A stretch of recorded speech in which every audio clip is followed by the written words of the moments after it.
Welcome to Analyse Asia, the premier podcast dedicated to dissecting the pulse of business, technology, and media in Asia.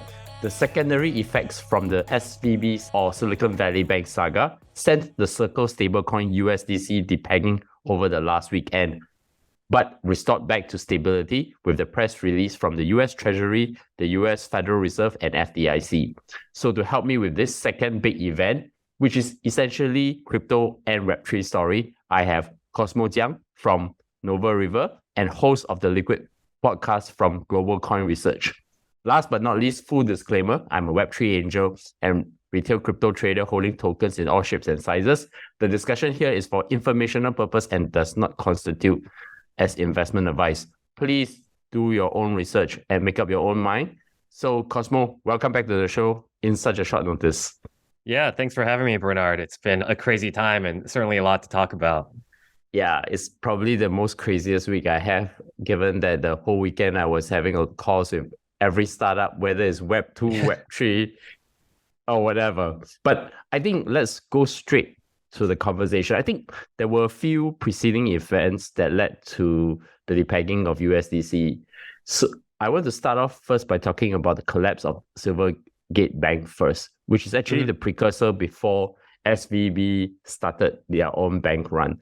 So why did Silvergate Bank collapse in the first place and what caused their bank run? Yeah, definitely. I think it's probably first helpful to talk about who Silvergate is and why it's so important. Silvergate's a California-based regional bank. They were a really early supporter of crypto-based businesses. And as an early entrant, it built a really strong brand.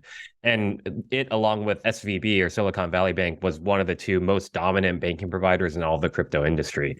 It had over 1,600 crypto customers, which is a lot because we know there aren't that many crypto businesses. Throughout 2022, as the crypto markets and the broader markets collapsed, Silvergate's business, unsurprisingly, also suffered material setbacks. Its customers lost money, and so they had less money to deposit, and more retail guys were pulling out of the industry. This was eventually enough to catalyze a loss of confidence, which is ultimately, the key ingredient to any classic run on the bank. Just to put some numbers around it, they had about $14 billion of crypto-related client deposits at the end of 2021. So pretty large bank. This had dropped to $12 billion at the end of third quarter 2022. So, a little bit of decline, but not the end of the world. But with the FTX fallout, the deposit decline across the industry was just massive. It went from $12 billion at the end of third quarter 2022 to less than $4 billion at the end of 2022. So like within 3 months, they lost over $8 billion or 2/3 of their deposits. And as we all know, deposits are the lifeblood of any bank. And, any fundamental bank analyst will tell you the quality and stickiness of deposits is what's incredibly important. And here we had a case where the quality and stickiness of deposits was highly concentrated in crypto. And unfortunately, the stickiness of crypto deposits is very low when crypto is falling apart. And so this deposit outflow resulted in, a lot of concerns around Silvergate's business, and the stock fell tremendously throughout 2022 and into 2023. That said, this really all catalyzed or really started to accelerate on March 1st when Silvergate failed to file its 10Q or it declared that it couldn't file its 10K because it had a material drop in its regulatory capital ratios, which required below required levels, and so it was starting to evaluate itself whether it could be a going concern or whether it could be even a business. What had happened was basically with all banks, they hold securities against deposits, and when customers withdraw deposits, they have to sell their securities to have enough liquidity to fulfill those deposits. Well, one of the short stopgaps that it had was it borrowed a lot of debt from a lender of last resort, which is the Federal Home Loan Bank, a U.S. regulated entity, to cover the deposit hole. But this is very short-term debt, and so it had a ton of this debt at the end of the fourth quarter. Deposits continue to come out in 2023, and in order to as it tried to repay this debt, they ultimately were not able to without having its equity capital ratio fall below what's the regulatory requirement. Because when they're selling securities to satisfy these deposit outflows, they have to recognize losses. And happy to describe the mechanics of these mark-to-market losses if that's helpful. But ultimately, it resulted in the bank 10K file that they were worried about going concern. Everyone started running for the hills. And then by March 8th, it announced it was winding down and voluntarily liquidating. And I think I want to get into a little bit of the mechanics that you talk about, but I think one thing very similar to Silicon Valley Bank, but not, I think the difference is in the mechanism. They both have falling deposits. They're dealing with a very concentrated risk with a very specific group. Like, for example, Silvergate is crypto and Silicon Valley Bank is like the startups. And what happens? Deposits falling. I think that's the first part. And then it's exacerbated by these kind of trades that they do.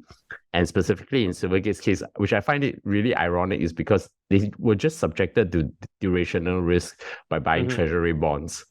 Am I right to say that? This is the classic how it's like every blow up this year and last year has been a case of mismatch of asset duration and liability duration. And that's right. They hold what are supposedly extreme, and are like very safe US Treasury bonds, but when yields move 400 basis points over a year, the mark to market on those bonds is pretty severe. If you hold them into maturity, no problem, but you have to sell them in a hurry, big problem. Yeah. So I'm going to come to the real main subject. Can you first introduce how USDC, or the Circle stablecoin, maintains its peg with the US dollar 1-to-1? Yeah, I guess as quick background, USDC, as we all know, is issued by Circle, which is a US-based company regulated as a money transmitter, has a money transmitter license from the government. It issues USDC, which is supposed to be it is fully backed by highly liquid reserves that are primarily cash and US treasuries. All right. These are held segregated from Circle's operating funds. Circle is very transparent about reporting it. It's segregated. It's like, as far as transparency goes, Circle issues actually a lot of transparency reports. They self-report daily on total balances and reserves, issuances, redemptions. In addition, every month it publishes an audited by Deloitte monthly attestation with a granular balance sheet of exactly how much the reserves are, where they're sitting, and what securities they own, and against how much USDC is circulating. So that is how they sort of try to give confidence that all USDC is backed at least in fact, more than 1-to-1, but at least 1-to-1 by reserves. So how does it maintain its, as with most stablecoins, the value of USDC is actually free floating, but market forces cause it to usually maintain its peg other than this last weekend. If USDC trades below $1, then anyone can redeem it for exactly $1 just by taking that USDC, going to Circle or Coinbase and saying, hey, give me $1. And you get to collect a spread. If USDC trades above $1, which doesn't happen, but if it were to, someone could just wire $1 to USDC to Circle or Coinbase, tell them to make them a USDC coin, and then they sell it for more than $1 and collect the spread. So it's really market forces that cause it to maintain its peg, but the market forces are driven by the confidence in Circle's reporting about its financial reserves. So prior to the emergency port review, I covered the saga of the Silicon Valley Bank and its impact on the startups and VCs in Asia Pacific with Shai Oster, the Asia Bureau Chief from The Information, who I think done a very good coverage across the board over the last weekend. So I think we're going to start with the assumption that everybody knows that story. So how did the Silicon Valley Bank run trigger the USDC depegging? Yeah, so Circle has $43 billion of reserves held for USDC and about $43 billion circulating. It's the delta is about $100 million of excess reserves that they have. As I mentioned, it says that it stores these segregated from its operating accounts, and it actually stores it in financial custodians and regulated custodians of banks in the US. One of these banks is Silicon Valley Bank. It's one of the 8 banks that it names in its monthly transparency report. So everyone knows that to be the case. Obviously, as Silicon Valley Bank started to go under, questions really began being asked on Thursday this past week. At first, the quantity of deposits at Silicon Valley Bank wasn't totally clear because in Circle's reports, they actually mentioned 8 different banks that they store their deposits at. So you don't really know, but it was about $8 billion of deposits at these 8 different banks. So it could be a large number. The questions became much, much louder after Silicon Valley Bank went under FDIC receivership on Friday and stopped sending out wires.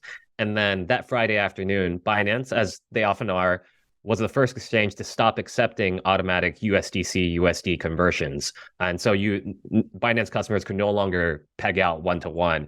And immediately USDC dropped to 99 cents.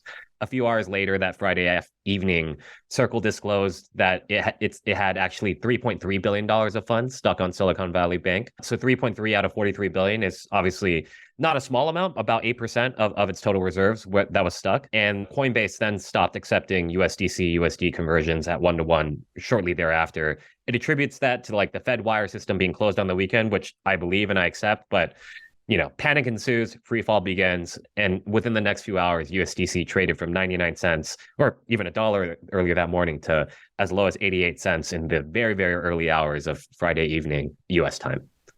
And that Friday evening US time is Asia's morning, afternoon on Saturday. Okay, so it's probably the most exciting time for me during that weekend as an angel to a lot of Web3 and crypto startups. But let's share some more stories here. So it sent all the Web3 crypto companies into a tailspin. The founders of portfolio of companies with USDC exposure started calling me for help. I think some of them were very smart. They preempted it and they basically swap out their USDC to another stable coin to hold it for a while. Surprise, surprise, that some of them, because they're based in Singapore, there's actually a Singapore stable coin. They managed to allow them to maintain the peg done by a private company called Xverse or Face Group, but they were regulated by MAS or Monetary Authority of Singapore, for those listening from all other parts of the world, to have a proper pegging of that particular stable coin. So I think maybe before I talk about my war stories, what is the immediate impact of the USDC on the rest of the crypto ecosystem? I mean, yeah. Yeah, I mean, the impact is tremendous, right? USDC has always been viewed as the gold standard for stablecoins, and almost no one except for the craziest outsiders thought it would falter, right? Tether, which is the other large stablecoin, was supposed to be one with the opaque balance sheet, like unclear management, unclear ownership. And funnily enough, we saw an immediate flight to safety of people swapping all their USDC for Tether, and Tether traded above $1 even now it's slightly trading above $1, which is wild. And pricing of all assets went haywire. Almost everyone, because USDC is viewed as the gold standard, just hard codes in USDC as exactly $1 in their DeFi applications, in their exchanges. And a lot of price indices are based on USDC pairs, including Coinbase. And so immediately, like, prices started going haywire across different exchanges. Like ETH was trading for 1650 was trading for 1650 on one exchange and like 1450 on another exchange to reflect the depeg of USDC. And so there are these massive weird ARB opportunities that presented themselves if you were able to transfer your funds around, but chances are you weren't. And so it was truly a wild time, and a lot of things in DeFi started to break.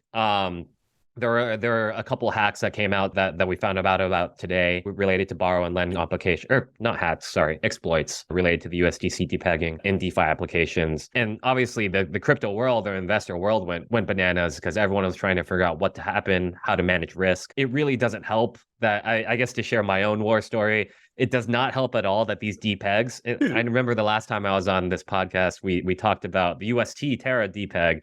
These depegs always tend to happen on weekends, late night, East Coast hours, when not to have too US-centric of a view, but most investment managers sit in New York or sit in the US, and none of them are at work when these depegs happen. And so things go extra, liquidity is extremely low and things go extra haywire.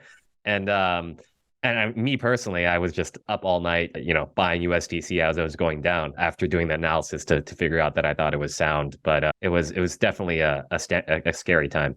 So you make 11 cents per every dollar that you purchased during the period of time. I didn't quite bottom tick everything. I think I was buying it at 94 cents downwards, probably average of like 92 cents. I would just basically give a little bit of color on the startups that I dealt with. They have treasuries that holds a lot of USDC. When I say hold a lot, means at least a 6-digit figure going on. And at that point, the question in Asia Pacific and calls were everywhere. Telegram channels are going crazy because I do a lot of crypto trading. So what I did was I just suggested them, okay, why don't you try to first convert into Ethereum BTC? Because I think that what is happening is that when things are low trust like this period, people will tend to flock towards the most decentralized currency And even though they will accept a little bit of the volatility, because one thing that came out, I don't know whether you realize this, but Bitcoin and Ethereum price were holding relatively well when USDC is depegging. Yeah. So what happened was that they just make the swap, and on Monday, which after the announcement, I think it's your evening in the US time, and the FDIC, Federal Reserve, and Treasury announced the thing, and then the peg is starting to restore back, and then their Bitcoin and Ethereum price caused by the surge of everybody making the swaps actually gone down. I just told them, okay, now swap it back, and they actually recovered all the losses that's caused by the depegging, and they go back to normal. And it's like, okay, we got it lucky this round. So I actually got even founders messaging me. It's like, good call. I was like, well, I was just thinking this is probably what's going to happen because Bitcoin and Ethereum are pretty directional. But I think to me, it's just being lucky after going through after 3 crypto winters. I don't know, how do you see during that point in time what's actually happening in, let's say, crypto startups or VCs who are holding the USDC? Yeah, I mean, I obviously actively manage a hedge fund called Nova River, and so I was closely watching where flows were going at this time. And it's a lot of startups and crypto funds did sell out of their USDC. Many of them did swap for USDT or Tether out of panic, which is unfortunate, and realized losses. But look, I mean, I don't know a lot of people who did this, but the smart people, I guess, did exactly what you did, which is, turns out buying USDC at 91 cents was nice, but buying ETH instead was a much better trade. And so those who did that ended up doing a lot better. Yeah, I think Bitcoin as well, because Bitcoin was, yes, I think hovering around 21. I think based on our timing now, which is my 14th of March, early morning at 5 a.m. and still in your evening in the US time, Bitcoin has just gone up to 24K for the first time. I think it's caused by all this depegging, and then because of these large inflows and outflows going on and off, that's why the Bitcoin price is just like surging. Yeah, like crazy. Well, it's hard to exactly prognosticate what causes the prices, but for sure the strength in Bitcoin and ETH Friday night was due to people swapping out of USDC into Bitcoin and ETH. And then clearly the last couple of days, the surge, the 15% surge in both of those currencies was largely due to this belief that the FDIC would come in and bail out, or not bail out, but the FDIC would figure out a way to resolve Silicon Valley's issues in an appropriate way. And that this would cause the Fed to have to really question whether they could keep tightening. And as we saw today in the markets, rates collapsed in the market today, and it was a risk-on day for sure. And so that drove the surge in Bitcoin and Ethereum. I think let's get back to in time. So 12th of March evening in US time, 6:15, US Treasury, Federal Reserve, and FDIC basically guaranteeing the depositors that they will get their money back. So the peg went back to $1. And then they also announced the failure of Signature Bank in New York at the same time in that press release. I think this has been coming after the Silvergate collapse as well. What do you think the Signature Bank's collapse will mean for crypto in the US? And then after that, percolate to the rest of the financial system? Yeah, I want to clarify something first, which is that, and I think this is important, is that Signature Bank didn't fail or collapse. It was actually solvent. The New York regulator chose to shut it down out of a qualitative risk assessment. And I think this is really important to point out because it's kind of a very specific shot at the crypto industry. Yes, there's probably reason to believe that Signature does have large exposure to crypto. It's the largest bank within the crypto industry, but it's a very large business outside of crypto too. And so the New York regulator and it, its capital ratios, even with very reasonable markdowns, seemed okay. And so the New York regulator, I think, was making a very clear point of making an example out of Signature, or either making a point of making an example out of Signature, or more generously just trying to get ahead in case something bad happened. But Signature actually is totally solvent, or was solvent when it was shut down. But that said, what's the impact? The impact is pretty meaningful. The Signature and Silvergate are basically 85% of the crypto industry in the US. And so everyone that I've talked to is scrambling to find a new banking provider. Thankfully, my fund does not use Signature or Silvergate, so we're okay. But I've been referring a lot of people to my bank, which is Customers Bank, as well as a number of other banks that still do bank crypto companies. But for the next couple of weeks, a lot of crypto companies don't have a bank, which is scary. And so that means that, the availability of credit and liquidity will definitely be lower going forward. Signature and Silvergate both operated their own basically stablecoin transfer networks that were like Fedwire, except free and accessible 24/7. And so that really facilitated liquidity flows across different exchanges. Both of those are shut down and gone. So it'll be very hard to get money, or not hard, very hard, but much harder now to transfer money in between exchanges, especially on weekends, which could cause freaky weekend pricey activity. And so a lot of people are now struggling to find new banking providers, liquidity will be tight, and the credit will be a lot tighter for the crypto industry. Do you think that the US crypto scene will end up a little bit like China, where there's no more trading activity? But because it's going to move out, the outflows are going to go to either Europe or Asia Pacific. And I think a lot of those freaky activities are coming from Asia, because the trading volume is extremely high in the Asia Pacific region. Yeah, I have a strong feeling and I have strong hopes that US regulators and lawmakers will do the right thing in creating a good regulatory environment for crypto companies in the US. I don't think it's within the US's national interest or growth interest to let crypto go offshores. Clearly, we've seen that's non-regulated crypto companies is what caused a lot of issues in the crypto industry. And so it's important that they are regulated and sort of stay onshore, because US customers will figure out a way to trade, even if it's not through US exchanges. So let's let them do it in the US in a regulated, safe way. And so I am hopeful that will not happen. But the that's yet to be seen, or the story's yet to be written, whether or not Congress can come together and come up with a good regulatory plan for the crypto industry in the US. So if I were to ask you now, what would be your advice? And it's just more from a perspective angle and not really giving actual advice, but to maybe web3 startups globally in the ecosystem, what do they have to watch out for? Yeah, I mean, we've already started to hear this. I have two thoughts. One is on where do you set up and sort of how do you think about innovation? And then two is how do you think about treasury management? Maybe just on the first part, where do companies set up? We're already starting to see a lot of crypto founders decide that it's just not worth it, who are based in the US decide that it's just not worth it, that the regulatory unclarity is not worth it, and they either need to shut down or move abroad, which is very sad for the US. And a lot of investors are being more eager to deploy capital towards foreign-based or non-US based teams, and DeFi protocols are setting up outside of the US to avoid this regulatory opacity and unclarity in the US, which is, again, all very unfortunate for the US, although good for the rest of the world. Good for the rest of the world short term, not long term. If the US doesn't accept crypto long term, then we're not going anywhere. But then on the treasury management front, the second point, I think it's tricky.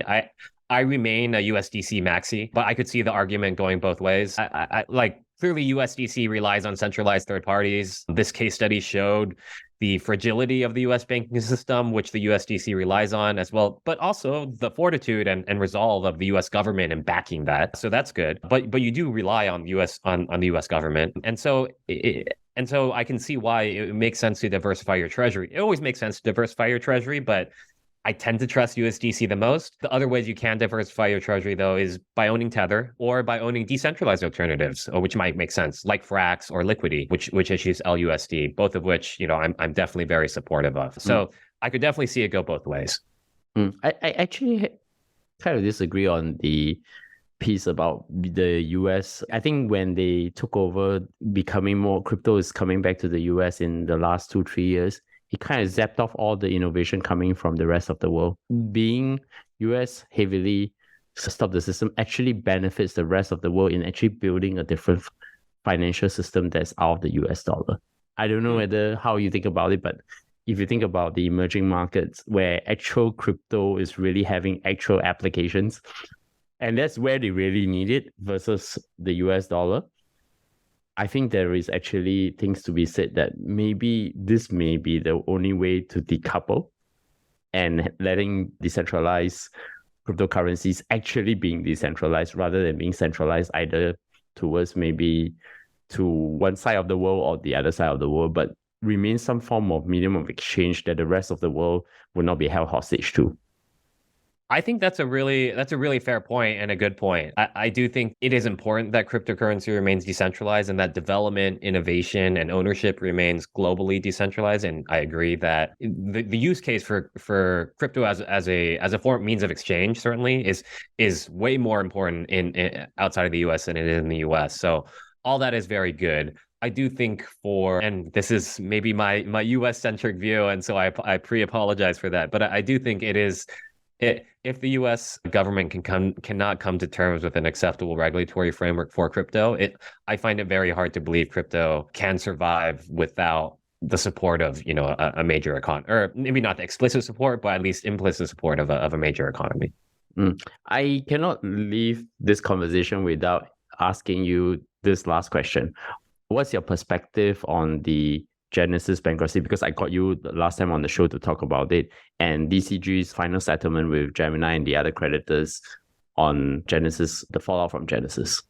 Yeah. I remember last time when we spoke, we were sort of in the meat of it, and it wasn't really clear what the resolution would be. But now it is more clear, although not totally clear yet. Genesis and DCG, as of about a little over a month ago, came to an agreement on an initial restructuring plan. So they finally came to the table, talked it out. Genesis is winding down its loan book, selling both its Genesis entities. DCG's refinancing, DCG and Genesis are refinancing their outstanding loans. The creditors at Genesis, which include Gemini as well as others, are getting are getting convertible warrants and convertible equity, so that they're getting at least 80 cents on the dollar immediate base recovery, and then upside from thereafter from any equity upside that there is remaining in the Genesis business. And Gemini is contributing $100 million to help fill out whatever hole there is remaining to Gemini earn customers. And so fortunately, the big boys in this situation took their lumps and both absorbed some losses, with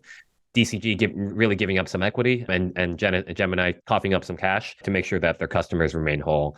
I think one open question is whether that the ongoing DOJ and SEC investigations into DCG will throw a wrench into these restructuring plans.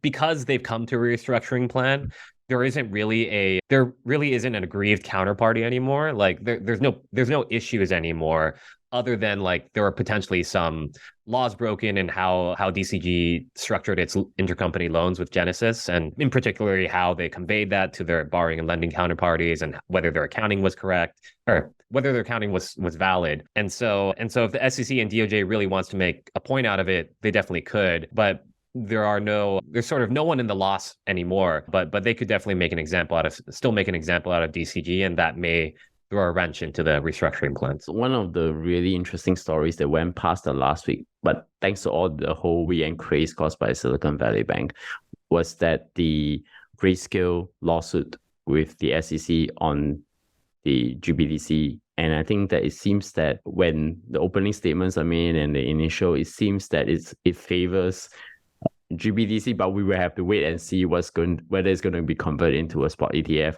anytime soon. Yeah, that whole situation is very interesting because, at least to me, it's very clear that DCG does not want the Grayscale ETF to go through as much as they claim they do, because it's enterprise value dilutive. If the ETF application goes through, they obviously have to argue in favor of the ETF application, otherwise they get sued by their customers. But it's clearly enterprise value negative. I'm beginning to have a different point of view after hearing the CEO on the different podcasts across the crypto ecosystem. I think they would rather get the ETF with the viewpoint that the market becomes bigger, rather than having this 300, 400 of management fees, but with a smaller market. Because I think they would want the institutions to come in to actually expand the GBDC ownership. That may be the reason why they are really going ahead. The game theory of it seems to suggest to me that they are moving towards that direction. Right. I guess my addendum to that is that I do think their willingness to argue more in favor of the ETF application is that they sold some of their equity to Gemini effectively, right? So now they're kind of off the hook. Like they're somewhat off the hook in the sense that they share the downside if there is any downside with Gemini now, and so they're more okay with with the ETF going through. But I hear that point too. If fees on the ETF need to drop by, call it like 2/3, but they can 3x the size of the fund, then they come out even. Yeah, so I think it will still end up going well for Grayscale. So Cosmo, many thanks for coming for this emergency podcast, and seriously, we're going to have a lot more to discuss given this few crazy weeks that have happened. So where can my audience find you? Yeah, absolutely. You can find me on LinkedIn or Twitter. My name is Cosmo Jiang, Jiang, and you can also hear more of my interviews with other Liquid managers on the Liquid podcast, available on all podcasting platforms. Find, of course, Analyse Asia on YouTube and also on our podcast feeds, and obviously get our newsletter where we do a monthly salary. So Cosmo, many thanks for coming on the show, and I look forward to speak to you soon. Yeah, thanks, Bernard. This was a lot of fun. Thanks for having me, and take care.